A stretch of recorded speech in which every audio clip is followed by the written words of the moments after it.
HowEthernetWorks.com. Ethernet and the IEEE 802.3 specification, part of HowTCPIPWorks.com. HowEthernetWorks.com. In this section, we'll talk about Ethernet. We'll talk about what the Ethernet specification defines. We'll look at Ethernet in the context of the OSI model, look at the physical layer properties, and then also look at Ethernet's data link properties. And then we'll close off with a review. Ethernet. Well, what is Ethernet? Ethernet is a local area network or LAN technology that's capable of transferring data anywhere from 10 megabits to a gigabit per second. It is both an OSI, from the OSI model perspective, it is both a physical layer and data link layer specification. And because it specifies both those layers, it does things like provides for physical addressing of the nodes. This is what we call our physical addresses, our hardware addresses, our MAC addresses.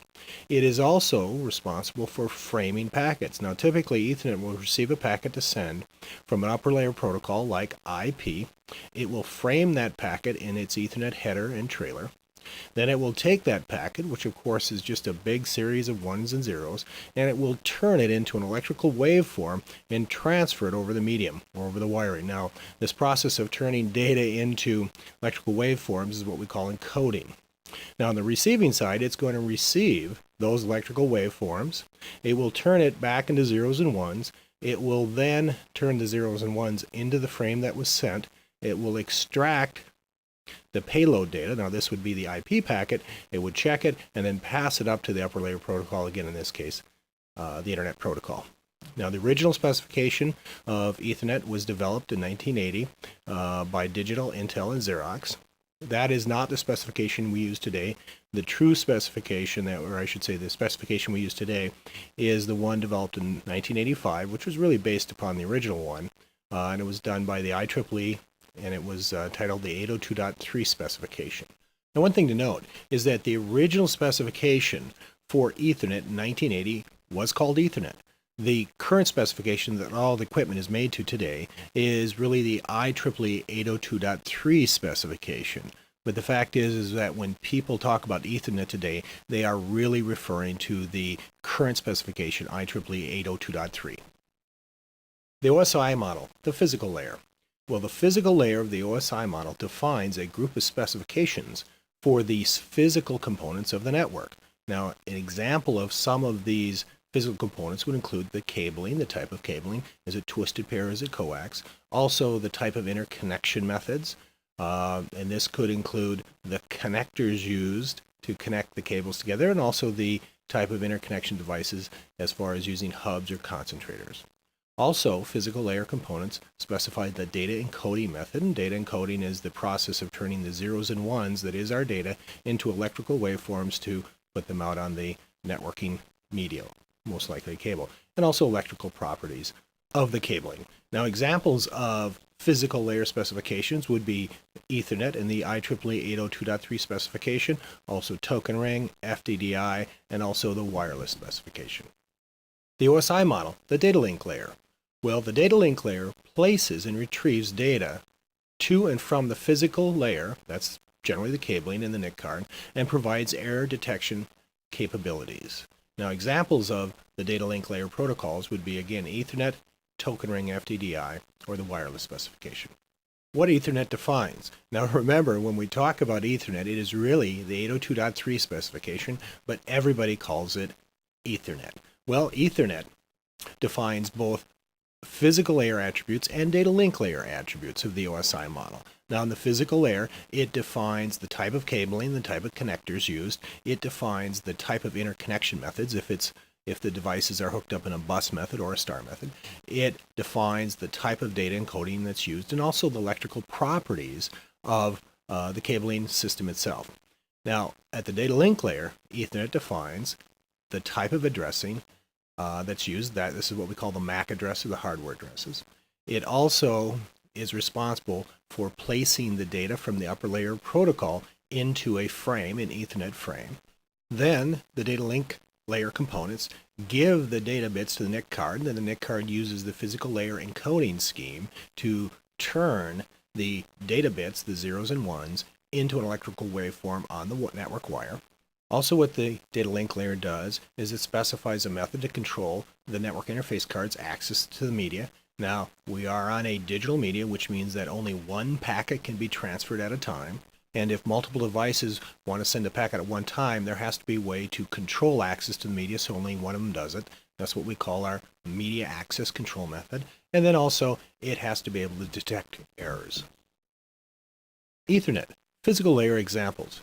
One interesting aspect of Ethernet, or the 802.3 specification, is that it is not a single specification, but actually has multiple specifications. Now here we're taking a look at two different specifications, the 10-base-2 specification and the 10-base-T specification. Normally when you talk about the different versions of Ethernet, you refer to the speed. For instance, it's 10 megabit Ethernet versus 100 megabit Ethernet. But to be completely accurate, we should use the specification names because both these specifications, 10-base-2 and 10-base-T, are run at 10 megabits per second. How they differ is the cabling they use and the type of connectors in the interconnection method. Because you can see that 10-base-T uses 50 ohm coaxial wire versus 10-base-T uses twisted pair. Again, different connectors because they use different wiring, and also the interconnection method is 10-base-2, we connect all the devices up to a single cable. This is called a bus. Now in 10-base-T, we connect up the different networking devices to something called a hub or a concentrator, and we call that a star configuration. Now the important thing to note here is that because Ethernet specifies things like cabling, connectors, interconnection method, encoding, and even speed, that it is considered an OSI model physical layer specification. Now do note in this that we've only looked at two of the Ethernet or 802.3 specifications. I've listed some of the other ones here, and we'll look at those a little bit later. Ethernet, data link layer examples. Because Ethernet is a data link layer protocol, it must do things like address network devices. Each Ethernet network interface card includes a MAC address, or what's called a hardware address, and it's a 6-byte unique address. In addition, Ethernet is responsible for placing data in a data frame, or what we sometimes call the packet. Now, there are a number of different formats for these data frames. The one that's most commonly used is what's called an Ethernet 2 frame format. But another one that's used commonly is the IEEE 802.3 frame format, and they are different. Now, once the data frame is created, then the bits that are part of that data frame are given to the network interface card for transmission over the wire. Now, another thing that Ethernet as a data link layer protocol does is it controls access to the media or the cabling. Now remember, we could have a situation where more than one network device wants to send a packet at one time. However, only one packet can be on the wire at any given time. So the method to control access that Ethernet uses is called Carrier Sense Multiple Access Collision Detection, or CSMACD. Also, Ethernet must detect errors in transmission of packets or frames, and it does this with a thing called a cyclic redundancy check, or a CRC. Ethernet, physical layer properties. In this section, we'll first talk about Ethernet cabling and connectors. Then we'll talk about two different Ethernet interconnection methods, the bus method and the star method, and then we'll talk about data encoding and electrical specifications. Ethernet, cabling and connectors. Now normally when we talk about the different specifications of Ethernet, we generally refer to them either as 10 megabit or 100 megabit, and I guess now a gigabit Ethernet. The truth is that there are multiple specifications at each speed, so to be accurate, we need to use the specification name. Now, the Ethernet specification names always have a number, which we're going to call X, the name base, and then another number, Y. I should say number of letters. Now, the first number infers a data transfer speed. In the case of 10-base-2, that's 10 megabits per second. In the case of 100-base-TX, it's 100 megabits per second. And in the case of 1000-base-T, that's 1000 megabits per second, which is actually a gigabit per second. The base refers to baseband data transfer or digital data transfer. And then finally, the number, the last number or letter, infers a type of cabling. The first example of how this cabling number or letter is used is 10-base-5. Now this is one of the specifications not shown, but the 10-base-5 specification allowed a segment length of 500 meters. Therefore, it was 5. Now, when they came out with the 10^2 specification, they only had a segment length of 185 meters, so they rounded that off for 2 or for 10^2. 10^T, the T infers twisted pair. 100^TX infers twisted pair with the T, but then the X infers that 2 pair of the twisted pair is needed. Now this is different than the 100^T4, because in the 100^T4 the T means twisted pair, but 4 means 4 pairs are needed. 100^FX, the F always denotes fiber, in this case multimode fiber, and then in the case of 1000^T, this is the twisted pair version of 1000 Ethernet. There also is 1000^X, and this infers fiber. So this last number can be somewhat confusing, but it does infer the type of cabling being used. Ethernet interconnection methods, bus. Now the bus interconnection method, as used in the 10^2 specification, relies on 50 ohm coaxial cable. Now this coaxial cable is different than cable TV cable, but looks very similar to it. Now it also uses T connectors. Now to set up your devices in this bus method, what you would do is take a T connector and attach it to every single networking device. And then you would take a run of coaxial cable and interconnect the different devices via the T connectors. At the end of the bus, then you would take a 50 ohm terminator and place it at each end. Now, so when you're done, it essentially looks like a long string of cable, a single string of cable, with the devices tapped into this single string of cable with the T connectors. Now, one thing to note about Ethernet is that when any individual computer would send a packet, that packet would go out over the entire length of the Ethernet bus, and then all devices, or all networking devices, would read that packet. Now, the thing to know about the bus connection, and really why we don't use it anymore, and you don't see 10^T used very much, is that while it is very inexpensive, it is not fault tolerant. Now, it's inexpensive because really all you need is this low cost coaxial cable and a handful of $2 connectors, and you're in business. But the problem is that if there is any failure, if the wire is cut or a terminator fails, anywhere on this bus, the whole bus fails. No data can be transferred. In the old days, when it came to troubleshooting 10^2 networks, you troubleshooted them with a handful of terminators. What you would do is go to the center of the network cabling, and then you terminate both sides. And then you would look to see which side computers could communicate on and which side they couldn't. If the left side had interactivity, if the computers communicate, that worked, and that meant the problem was on the right side. So then again, you'd go to the center of the remaining section, put terminators on, see which computers worked, and then from there you'd be able to narrow down and isolate the problem. Ethernet interconnection method star. Now the star method of interconnection, as used in the 10^T specification or the 100^TX specification, relies on twisted pair cabling and things called hubs. Now, in this configuration, each machine has a dedicated twisted pair cable that connects it to this device called a hub. Sometimes these hubs are also called concentrators. And then the hub acts as a repeater and repeats all packets it receives to all computers and to all other hubs. Now, in our example here, say a computer on the left hub wanted to send a packet to the computer on the same hub. What it would do is it would send the packet to the hub would repeat it to all the devices. Again, in Ethernet, all devices see all packets, and then through the use of addresses, they can determine if the packet is addressed to them. Now, in a situation where a computer on the left hub wants to communicate to a computer on the right hub, it would send the packet to the hub. The hub then will forward the packet to all devices connected to it. That would be all the computers and also any other hubs. Then the hub on the right would receive the packet, and once it receives a packet, it would repeat it or send it to all the devices, and then the destination computer would receive the packet. Now, the thing about the star method is that it is more expensive to implement than the bus method, because you have to buy hubs, and they do cost something. Certainly not as much as they used to. But the real advantage of it, and why the star method is generally used all the time now, and we don't use the bus anymore, is because it is fault tolerant.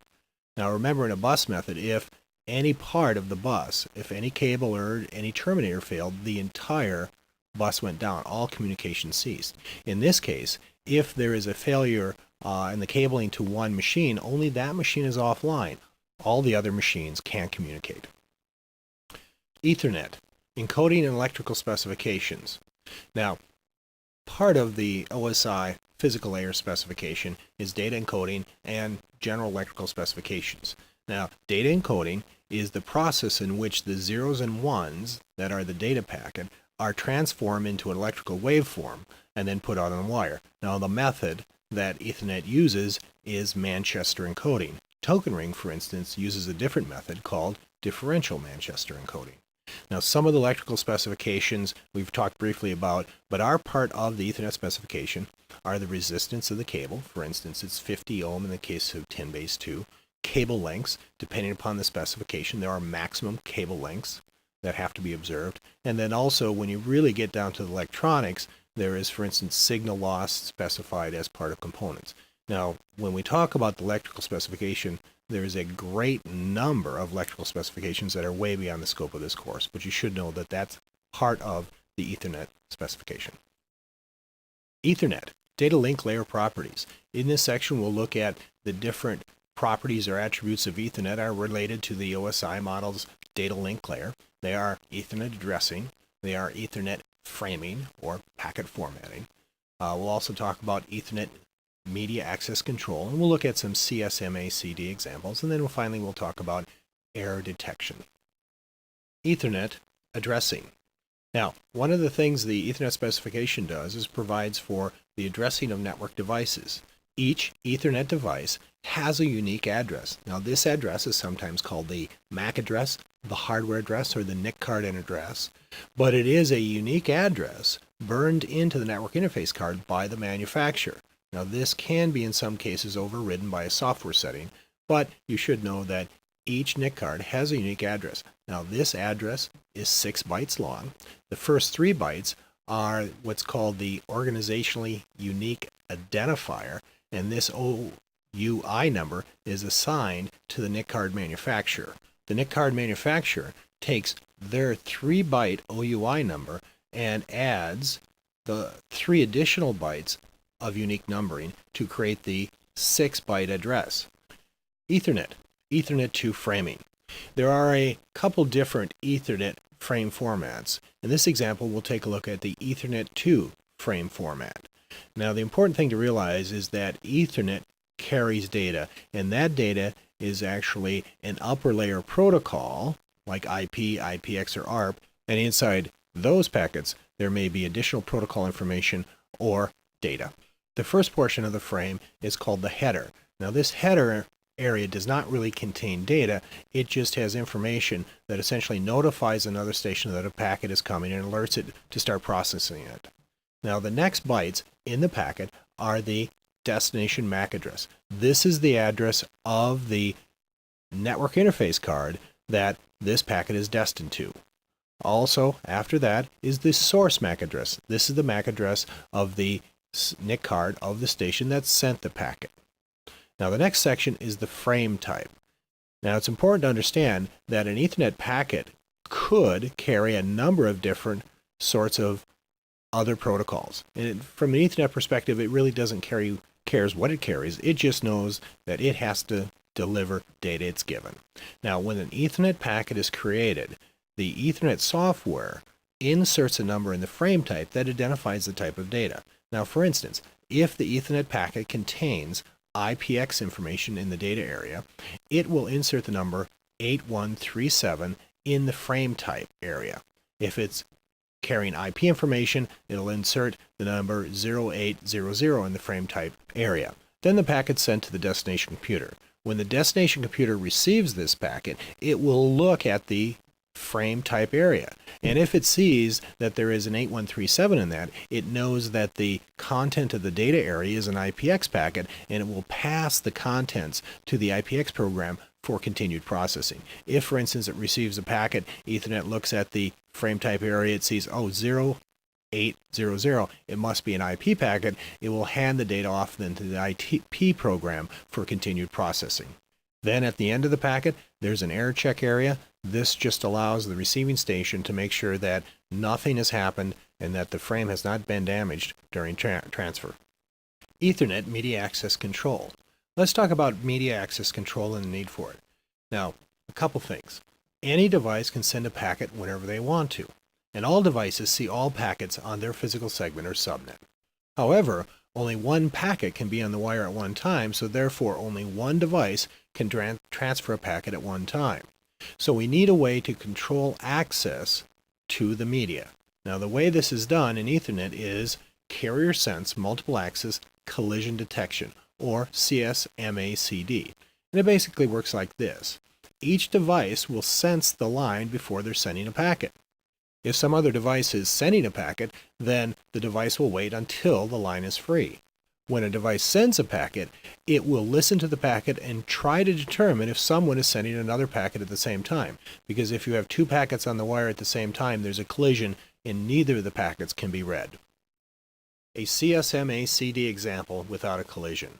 Now when a device wants to send a packet, the first thing it will do is go out and sense the wire. It'll go out to the wire and see if there's electrical signal on the wire. Because if there's an electrical signal on the wire, that means somebody is transferring data. Now, if the line is busy, if there's a signal out there, the device will wait, essentially back off. And then a little bit later, it will sense again. Now, when the line is not busy, then the device will send the packet, and then as it sends the packet, it'll try to detect to see if there's a collision. Now, if there is no collision, the packet will then be successfully sent on the physical segment or the subnet. Now remember, all devices will receive all packets on that segment. Now, each device will receive the packet, and the first thing they'll do is they'll check the error detection field, or the CRC. Now, if the packet is bad, if there's been some change in the packet, the receiving station will discard the packet and wait for the next packet. Now, if the CRC is good on the receiving packet, each device will then look at the Ethernet frame and compare the destination MAC address in the packet to their MAC address. Now, if this packet is not for the station will ignore the packet and wait for the next packet. However, if the address matches, if the destination station receives a packet that is addressed to them, they will then check the type field for the type of packet that is inside the Ethernet packet. For instance, it could be an ARP, it could be an IPX or an IP, and then it will forward the packet to the correct program for continued processing. A CSMACD example with a collision. Now remember, when a device wants to send a packet, it will go out to the wire and sense the wire, look for electrical signal. If there is electrical signal, it'll back off and later recheck. And it'll keep rechecking until there's no activity on the network, and then it will send a packet. Now there could be a situation where two devices essentially sense the same time, there's no packet on the wire, and then they transmit packets at the identical time. And this is a case where we'll have a collision. Now, there is that chance that two devices will send a packet at the same time. Now, the one thing that each station does is that as it sends the packet, it tries to detect a collision. Now, the first device that detects a collision, detects that there are two machines or more trying to send a packet, will send out a special series of bits called a jamming code. This will notify all machines sending a packet that there has been a collision and that they should back off. They'll stop sending their packets, they'll back off, they'll generate a wait time, and each wait time will be different so that all machines don't try to jump on back at the same time. But once the wait time is expired, then they'll go back to square one and they'll repeat the process, which is carrier sense. Is there a signal on the wire? If there is, I'll back off. If not, I'll transmit a packet. But as I transmit that packet, I will try to detect a collision. Ethernet error detection. Ethernet tries to detect errors of the data that's transmitted with the use of a CRC, or a cyclic redundancy check. Now what Ethernet does is it looks at the data and with the use of an extremely long and complex formula calculates a unique number that it adds to the Ethernet frame. And it adds to the very end or the trailer of the frame. Now when the packet arrives, the Ethernet station uses the same formula to determine that same unique number.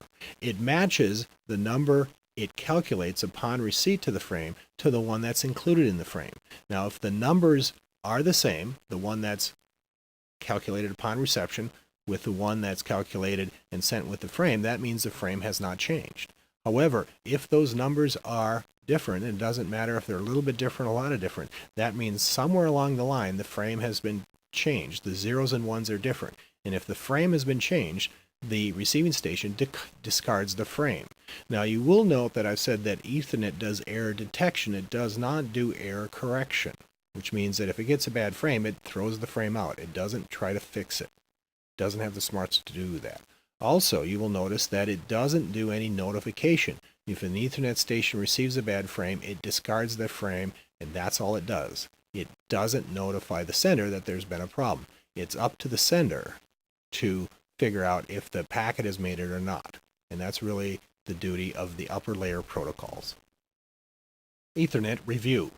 Now, we talked about Ethernet and its attributes that associated with the OSI physical layer, the different types of cabling and connectors it can use, the different types of interconnection methods like the bus and the star, its data encoding method, Manchester encoding, and the different electrical properties. Also, we've talked about the different attributes of Ethernet that also make it a OSI data link layer protocol. Remember that Ethernet uses 6-byte addresses that are burned into the network interface card. It has a number of different frame formats. The one most commonly used is the Ethernet 2 frame format. We've also talked about how Ethernet controls access to the media with a media access controller MAC method called carrier sense multiple access collision detection. And we also talked about how Ethernet uses the CRC to detect transmission errors.